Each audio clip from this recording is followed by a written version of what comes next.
হাঁটু সমান পানির মধ্যে শত শত বিঘা জুড়ে বেড়ে উঠেছে সারি সারি আখ, যেখানে সাধারণ আখ পানিতে দাঁড়াতে পারে না, শুকিয়ে যায়, মরে যায়। কিন্তু আশ্চর্য, এই ক্ষেতের আখ দাঁড়িয়ে আছে গর্বের সঙ্গে মাথা উঁচু করে। তাও আবার যেই সেই আখ নয়, সুদূর ফিলিপাইনের ব্ল্যাক সুগার কেইন দিব্যি এসে মিশে গেছে বাংলাদেশের মাটিতেও।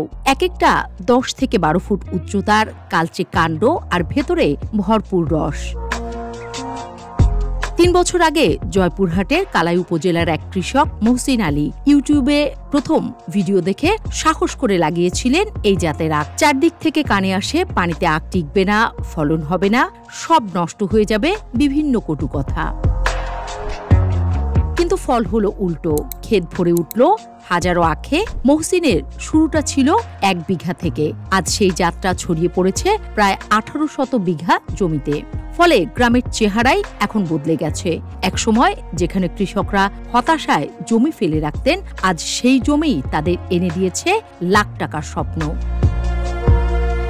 প্রায় 1 বিঘায় 2500 চারা লাগানো সম্ভব। প্রায় 10,000 আখ মেলে ওইটুকু জমিতেই। পাইকারি বাজারে প্রতিটি আখ যদি বিক্রি হয় 40 টাকা করে, তাহলে 1 বিঘা জমি থেকে আয় দাঁড়ায় প্রায় 4 লাখ টাকা। খরচ বাদ দিলেও হাতে থাকে 3 থেকে 3.5 লাখ টাকা। এ যেন স্বপ্ন নয়, একেবারে বাস্তব। মহসিন আলীর হিসেবে এবছর 75% জমিতে আখ চাষ করেছেন তিনি। বর্তমানে প্রতি পিস আখ 50 থেকে 60 টাকা দরে বিক্রি হচ্ছে। জমিতে যে পরিমাণ আখ আছে তাতে তার ধারণা এবছর প্রায় 15 লাখ টাকার আখ বিক্রি হবে।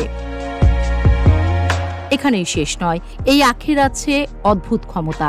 খরাতেও মরে না, পানিতেও মরে না। প্রকৃতি যেন নিজ হাতে দিয়েছে বেঁচে থাকার এক বিশেষ শক্তি। আর স্বাদ আঙুল দিয়েই খোসা ছাড়ানো যায়। রসে ভরপুর, মিষ্টতা এতটাই তীব্র যে একবার খেলে দ্বিতীয়বার আর অন্য আখ মুখে দিতে ইচ্ছে করে না। ফলে দূর দূরান্ত থেকে মানুষ ছুটে আসছে। কেউ আসে দেখতে, কেউ আসে চেখে দেখতে।